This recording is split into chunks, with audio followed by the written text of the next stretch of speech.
What's up, everybody? All right. I hope everybody's having a great Tuesday, last day of the month. Summertime's here. I'm fired up. I woke up today with something going on. I don't know. I was just amped up, ready to level up in all areas of my life. And, I was just contemplating this morning on my way, taking my little stepson to school or daycare.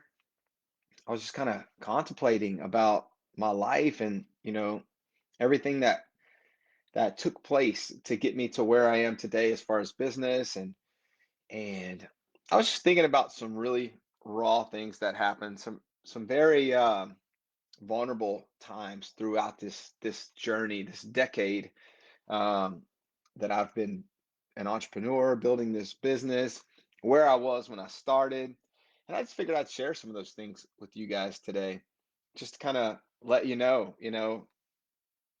really where I was. Even as a child, some of the things that I think subconsciously led me to want to be successful, maybe things that, you know, built that desire inside of my heart.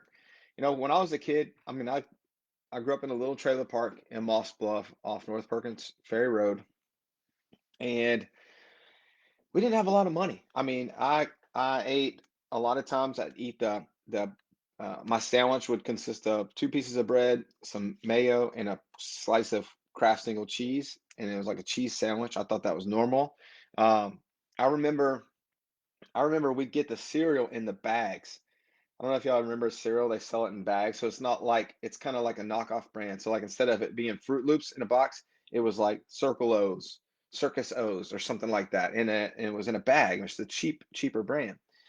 And I remember just thinking like, man, when I grow up, like I'm gonna at least be able to buy name brand cereal, like the real thing. And I know that sounds ridiculous to some people, but that's where I was. I remember my dad would my dad's boss, so my dad had at the time managed that trailer park that we lived in, and now he's gone on, he's gone on to be successful. My dad, and there's different things now, but I'm just at the time he was managing that trailer park, and his boss, who I guess owned it, they had a lot of money, and his son was just like a couple years older than me, and he would hand me down his clothes. I got his clothes. The son's name was Robert, and I would get hand me down clothes, and it was like Christmas. My dad would bring a trash bag, a black trash bag full of clothes, and I remember one time it had this Notre Dame starter jacket, and I was like, oh, I was so fired up. And then I turn it around, and his name is embroidered across the back under the logo, Robert. And I was like, oh man, bummer. But then my grandma was able to uh, get the like my grandma was able to get the embroidered out, and you couldn't really tell it was ever there. I sported my new Notre Dame starter jacket, and it was just stuff like that. I remember one time, my friend Michael that lived in the park with me, his parents, I don't know if it was a stepdad or somebody had some money, would take him to this place right here in Sulphur called Corey's. This was back when Corey sold like Tommy Hilfiger shirts and Jabot jeans. And because I was hanging out with him all the time, he was my best buddy. I'd sometimes go along with them, and they would take him and they'd let him pick out some Jabot jeans. I don't know if you remember Jabot. It had the little tag on the zipper area. I don't know. Maybe I'm exposing my age at this point, but I remember just not being envious, or just jealous, but I was just like, wow, it's really cool. He's getting to buy these jeans. I just thought they were so cool. The coolest kids had these jeans and stuff, and the Tommy Hilfigers. And every once in a while, I'd get lucky and have something like that in my hand-me-down clothes. But you know, one time I got in trouble. My grandma gave me a I mean, not stainless, sterling silver chain. This is gold, but it was a sterling silver chain, and for Christmas. And I traded that chain for a pair of Jabots from that guy, that my friend, and they were like a pair he didn't want or something. I traded in that chain. I got in so much trouble for that. But I just wanted to like, I wanted to feel, I just wanted to feel. I guess I wanted to fit in, and maybe I was wrong for feeling that way, but I wanted. I just wanted to have nice things. I've been that way since I was a little kid, and so maybe that had something to do with, me having the desire for success, as I got older.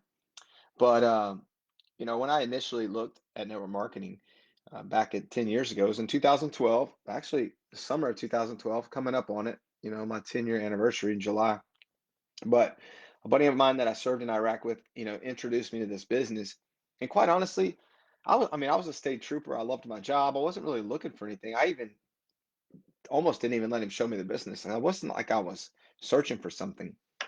But when they showed me like the compensation plan and the amount of money that could be earned, it like something clicked. It was like opened up my dreamer because I'm a car guy. Like I like nice vehicles, I like nice things, and I was just making an average income, state police income, and something just sparked something. I was like, oh man, I could like really have some nice. I could really make a lot of money with this. I mean, they were showing me a way, you can earn hundreds of thousands a year.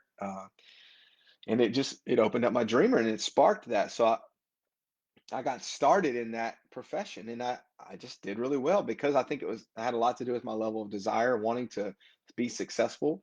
I just went after it and I did really well. And then I think the recognition part of it, you go from being tolerated to being celebrated.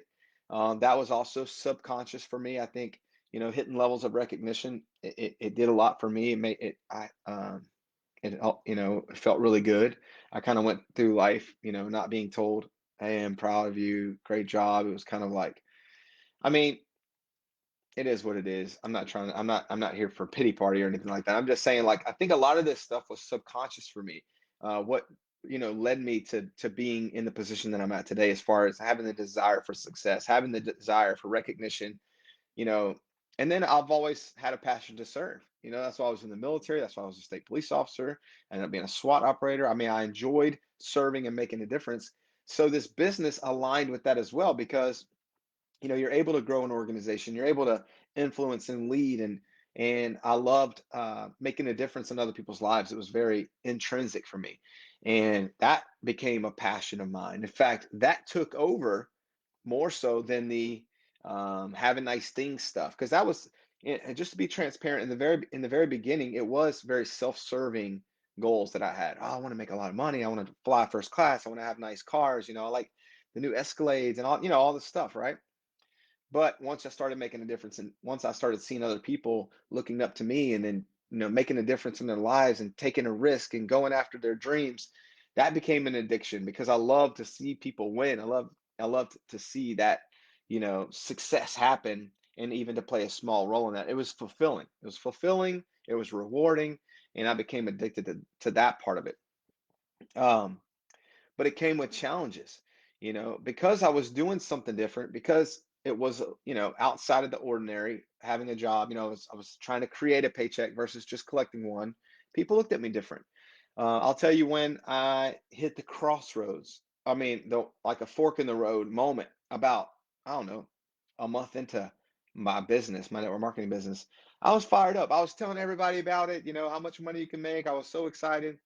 Well, some of you may have heard the story. I think I shared it, maybe once or twice from stage, but um, I was in a shift meeting at the state police. So the way it worked is every Sunday we would get together, all the troopers on shift. We'd sit in the office, and they'd kind of tell us what's going on, what's going well, what's going not so well, what we can improve on. Just kind of look, just the meeting. Well, the supervisors hold that meeting, and I was kind of in the back, and I remember my portable radio holster broke. So like, how you have your radio that you talk on, it's gonna leather holster on your rig belt, and it broke. So during the meeting, I just said, "Hey, Lieutenant," I said my radio holster broke. I said if I can get another one at some point from supply or something. And a guy in the front of the meeting, his name was Joe, great guy, um, turned around and said, "Oh, that's all right, Weeks." He said, "When you're a millionaire, you can buy all the radio holsters you want." And everybody started laughing. And I laughed too. I mean, it was funny. I know and he's actually a quiet guy, but it was funny. He made a joke and at my expense. And it wasn't a big deal. I didn't, it didn't I don't know. It didn't hurt my feelings. I get it. It was funny. I laughed too. Um, but it almost stopped me. It almost stopped me. I went outside, got in my patrol unit, and I sat there for a second, and I asked myself, what are you doing, bro? Like, is this really what you want to do? Like, make a fool out of yourself, have everybody laughing at you, talking shit behind your back. You're the butt of the joke, you know? And I don't know. Something like I was just at that fork in the road moment. Like I almost quit right there. I almost quit. I said, um, I don't know. Like it got me. That one got me. And I was like, I'm an idiot. I'm making a fool out of myself. And I was just getting started. I mean, I didn't know, but I turned on an audio because I was, learning about personal development, listening to audio. I think I turned on an audio like Jim Rohn or something. Something happened to me that night, and it was like taking a 55-gallon drum of fuel and pouring it on the fire that I had. I had a fire inside of me. I had the desire to succeed, and it was a little flame. But that night, that joke, that humiliation to an extent, uh, it turned it on. It turned on the switch, and I said, you know what? Either I'm gonna be right or they're gonna be right because I knew all of them were laughing and saying, "Yeah, it's never gonna work. Those things don't last. Those things don't work. It's one of those deals, all this stuff." And I was like, "They're not gonna beat me. They're not. They're not gonna win." You know. And another thing I said to myself, because I reached out to a lot of people. I was saying, "Hey, I'm gonna do this. I'm gonna go to the top of this business, with or without you. Like, come on." And some people didn't follow me. Some people are like, that's okay, man. I'm good. Like, that's not my thing. And it is what it is. But then I thought to myself, kind of at that same fork in the road moment, I said, okay, well, if I quit, then every single person who didn't follow me, who told me no, they were right to tell me no. They were right. They shouldn't have followed me because I'm a quitter.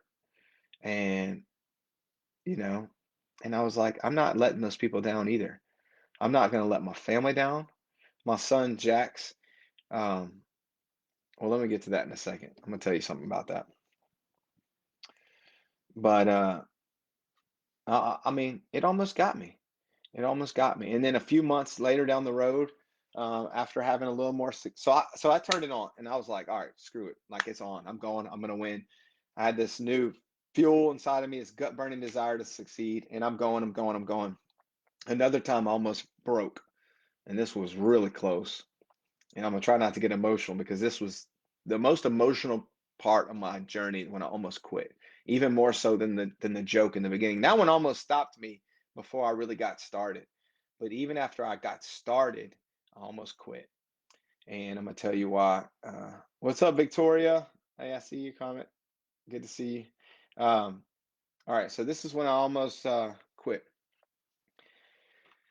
I got, we were doing like, this is back in the old school where we were doing like presentations and meeting people in person. I don't even do presentations anymore. Now, in the business that I'm in now, we have systems in place where we don't even like have presentations or meet up and do all this stuff that I used to do. I was grinding it out back in the day. But so I lived in Lake Charles and I had a meeting in Waco, Texas at night. And like I had some new people on my team. They lived in Waco, Texas. They're like, "Hey, dude, we're gonna get a bunch of people together. Will you drive out here and present the business for us?" And I was like, "Heck yeah! Like, let's go." I was like running for a new rank. I'm like all in. I'm like, screw it, 7 hour drive. Like, it's worth it. I can't. It blows my mind to even think about this now and knowing how we build the business today. But I was like, all right, let's go. I leave my house, spend the whole day driving. In fact, a buddy of mine, Jason, rode with me. We drove all the way to Waco, Texas, 7 hours one way. I get there and I'm like looking around. I'm where is everybody? Like, this is the right place. I'm like, hey, I'm at the place. The person who asked me to come help them present the business said, Sorry, all my guests backed out, so I just didn't worry about coming. But I appreciate you, offering help or whatever. I drove 7 hours, and not only did the guests not show up to see the business, the person I even went to help didn't even show up. So I had to drive 7 hours back home. And when I got home, it was about 3, 3:45 in the morning, and I had to be at work in about an hour and a half for days, 12-hour shift, state police. And I had, I guess, dropped my buddy off or whatever.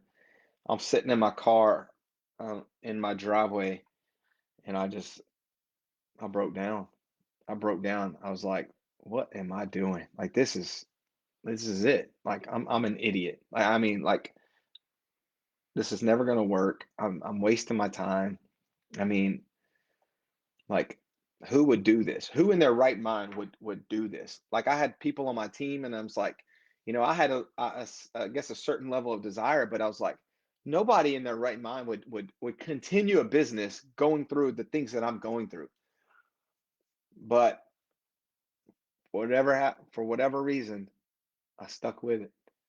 I stuck with it, and then in 2014, so I started in July 2012, um, and on my daughter's eighth birthday, she's about to be 16 in 5 days.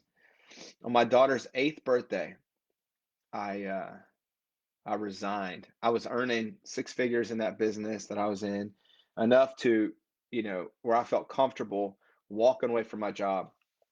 I ended up, continuing to work and build the business. Got it to a point. It took me almost 2 years. Took me 22 months.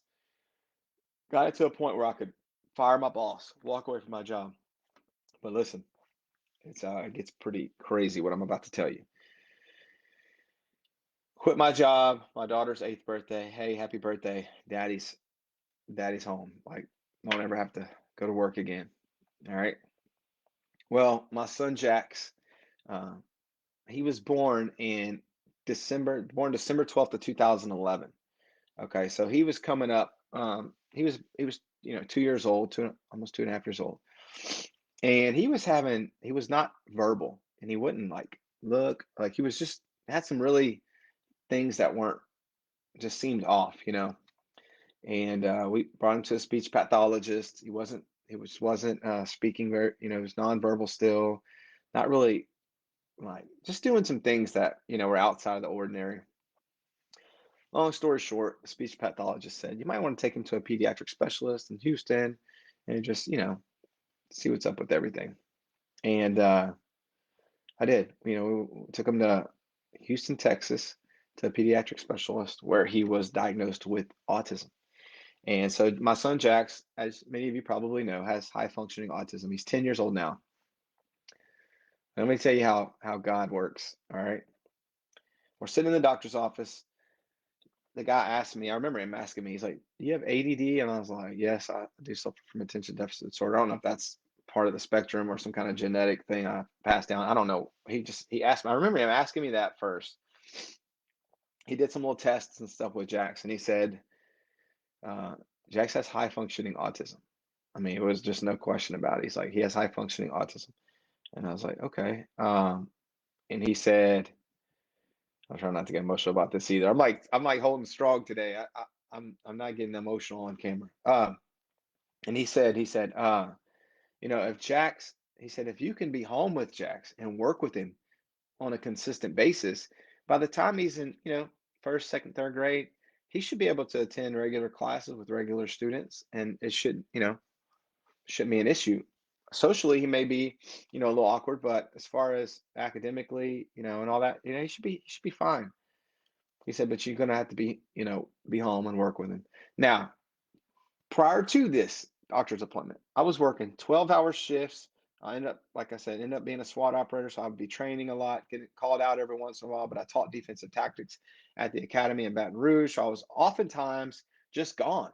I was working all the time, and if I wasn't working, I was sleeping, trying to recover to go to work.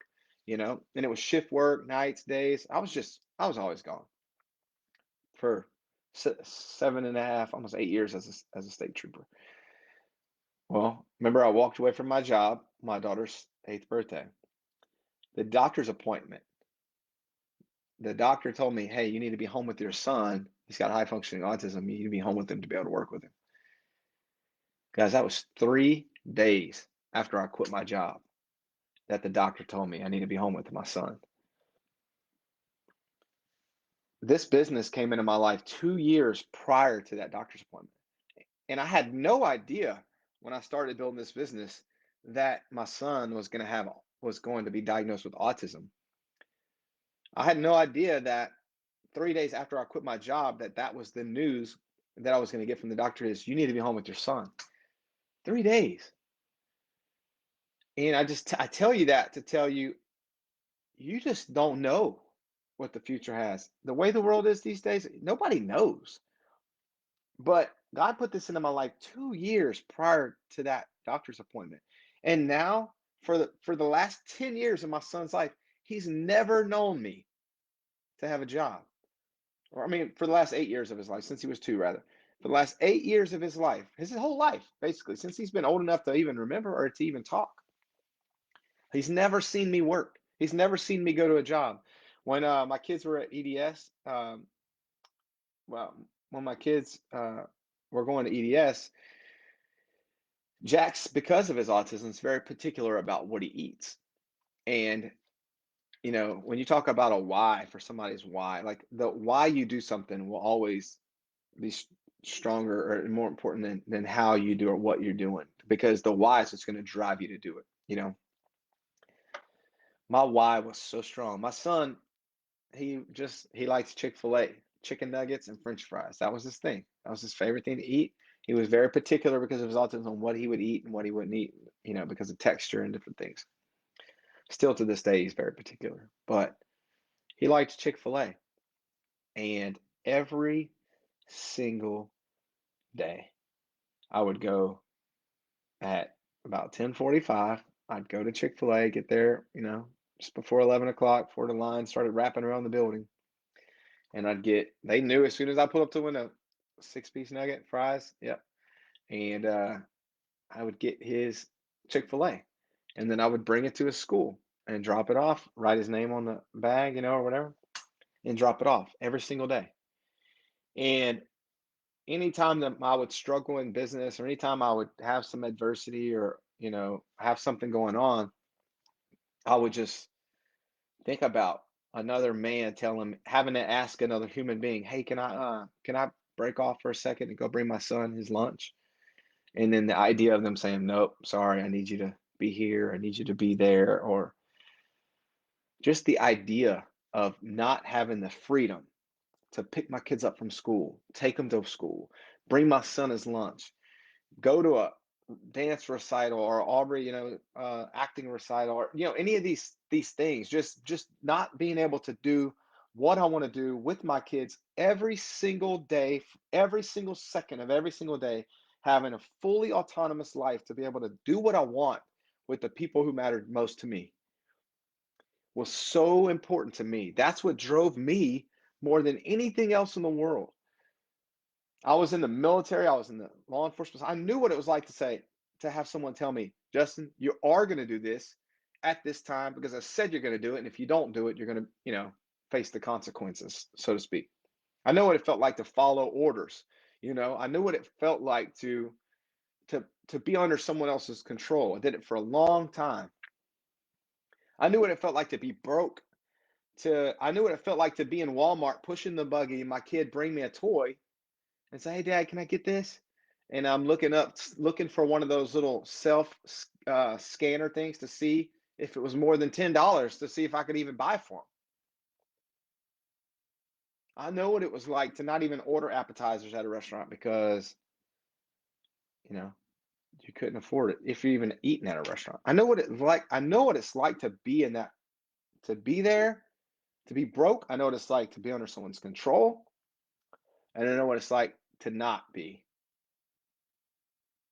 And I'm just going to tell you what I've experienced for the last 8 years, and I've had my ups and downs. When I had to transition companies, I went through a tough time, in my life, but I've never had a job.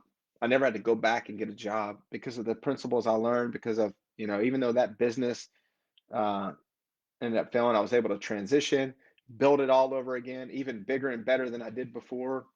Um, and my life today, just blessed, just blessed. And I just wanted you to know that uh, I'm just an average person. I'm an average guy.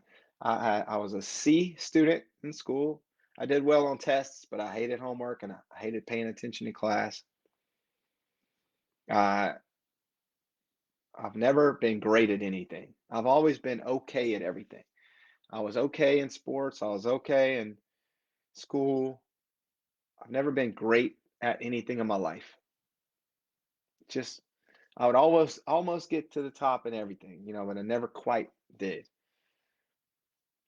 And I've been through I've made mistakes both personally and professionally in my life, learned from those mistakes, grew from those mistakes. Um, I'm just a normal guy.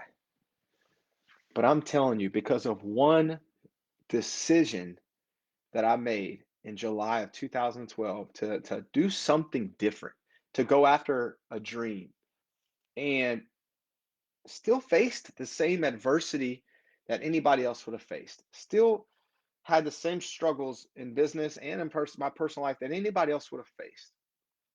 But because the desire in my heart to be successful, regardless of where that desire came from, subconsciously, childhood, not traumas, but childhood situations that may have led to me having the desires that I've had. I don't know. But for whatever reason it was, God put a desire in my heart to have to to succeed or to go after this dream that I had and that I still have, that I'm still going after. I, I pushed through. I pushed through and I'm here today, living my life like I want to live it, creating in my life, constructing my life, as I see fit and what I want, in my life. Still have to work hard, I'm able to time block and work intentionally for, small periods of time and do it at when I want, around my life. I can work around my life instead of living my life around my work, if that makes sense. Um, but but I just tell you all that I tell you all of this. I don't know why I'm telling you all this. I'm telling you all this because somebody else may be in that same position that I was, to where you're like, hey, I have a bigger dream. I'm meant for a bit more than what I'm doing right now. I'm playing too small, and life is so short. Life is so short. And it's like I just see all these people just selling their life by the hour, being, doing stuff that they much rather be doing something else than doing what they're doing. Yet they're just, you know, they don't believe. And I'm telling you right now, if I could narrow it down to one major factor that made all the difference in the world as far as me having the success that I've had, um, it's belief. I had an it was like a level of naivety. I was naive. I was so naive to think that, hey, if this can be done, I can do it. Like if there's people earning XYZ amount of money in this particular business, if they can do it, then if it's possible for me. And I just believed. I had that childlike belief that I could do it, and I've just never lost that. I've always had a big imagination. I love to draw. Kind of, I was an art major in college. I dropped out of college, but I always kind of had a creative mind. I'm a big thinker, and I just always kept that childlike belief, even when the masses are laughing or the masses are saying that'll never work, and even looking at, you know, like how many people were having success, and it may have been a slim few that had real success, and the majority of them didn't. But I'm also a logical thinker. I don't think by analogies. I don't like compare. Let me think how to explain this. Um, I didn't, I didn't compare myself. I didn't base my potential off of my past or who I associated with or what other people were doing. I based it off of just my own God-given potential and what I wanted out of this life. And I just believed that I just believed that I could do it. I mean, I don't know what else to really know else how else to say that. I believed that I could get it done, and I went after it, and just never stopped. I never stopped. I observed the masses and did the opposite because I knew if the masses were doing it, it was an average action, and I didn't want mediocrity. I didn't want to, um, you know, work for 40 years. Retire at 65, take one trip to Europe with my spouse, and watch TV for 10 years and die. I just didn't want that. I wanted to live an extraordinary life. I wanted to do something different, and I just believed that it was my purpose as my life began to unfold, as I started seeing a difference in other people's lives and playing a role in that. I took on this role of, hey, this is what I'm meant to do. This is my magnificent obsession. This is what, my purpose is to lead other people to have this freedom. And I realized the importance of freedom along the way. I realized it wasn't the money, it wasn't the Escalades, it wasn't the first class flights, it wasn't any of that stuff. It was freedom. It was freedom that drove me the entire time. It was freedom to, have the options to do what I want. Now, it did take money to have those options, but it wasn't the money, it was the freedom. I've fought for it. I've had friends that have died for it. I posted about them this weekend. It's freedom. It's freedom. And my why is to never lose that freedom because I've experienced it now. Once you've experienced waking up every day when you're tired of sleeping, going to sleep when you're tired of being awake, going where you want, when you want, with who you want, for however long you want to go for, and not have to ask some other man for permission to do it. And once you've experienced it, especially for a number of years, which I have, you become psychologically unemployable. You become psychologically set on the fact that I'll work 168 hours a week for myself before I'll ever work under someone else's control again for the rest of my life. And there's nothing that could stop me now. My why is so strong. I'm telling you right now, you could put my goal on the other side of an ocean and I'd swim. You could put my goal on the other side of a burning forest and I'm going to run through it. You could put it on the other side of a 50-foot brick wall and I'm going to hit it and I'm going to hit it and I'm going to hit it and I'm going to bust through it. I'll come out bleeding. I'll come out in pain. I'll come out hurt. But I'm telling you, my why is so strong that nothing will stop me from getting to it. Nothing. And sometimes I lose sight of that. Sometimes I forget about that. But something this morning woke me up and I was like, no, quit relaxing. Quit getting complacent. Quit thinking that you're safe where you're at right now. I'm just telling you guys, I ain't stopping. My goal is to be a six-figure a month earner. It's been my goal for the last like several years. And I ain't there. And there's people that I know in my business that are making that and more. And they're working harder than me. And something's wrong with that picture.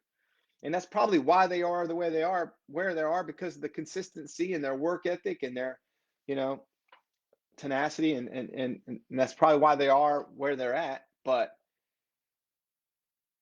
I'm telling you, my why got me here and my why is going to get me there. I've helped a lot of people in the last 10 years. I'm going to help a lot more in the next 10. But I'm just letting you guys know I'm nobody special. I'm just an average kid from Louisiana who had a desire for more. I'm an average person with an above average ambition, and I ain't stopping. And if there's anybody else out there like me, don't stop. Don't stop no matter what. If you have a dream inside your heart, go for it. If you know you're meant for more in this life, make a decision to do something different. The only way things will change is if something changes. The next 6 years of your life is going to look exactly like the last 6 years unless you do something different. And you know, I decided to do that and haven't stopped yet. I'm not going to stop. My wife deserves it. My kids deserve it, and I deserve it. And you deserve it too. You deserve it too. You're God's highest form of creation, and you're capable of anything and everything that you want. Don't let anybody else make you think differently. Don't let anyone else talk you out of chasing your dreams. Don't let anyone else cause you to settle for more than what you're worth. So that's my 30 minutes for the day. I hope it makes, I hope it reaches somebody um, that needs to hear it. If you found value in this, let me know. Let me know in the comments. If you want to share it, feel free. I'd love that. If you don't feel obligated to do that, you don't have to. I hope I I hope I'm talking to you if you need to hear this. And I hope this message finds you well. And just know if you need somebody to talk to or connect with, I'm available all day, every day. I built a life that allows me to be accessible to those who need me. So don't be afraid to reach out. You don't have to do what I'm doing or join my business or anything like that.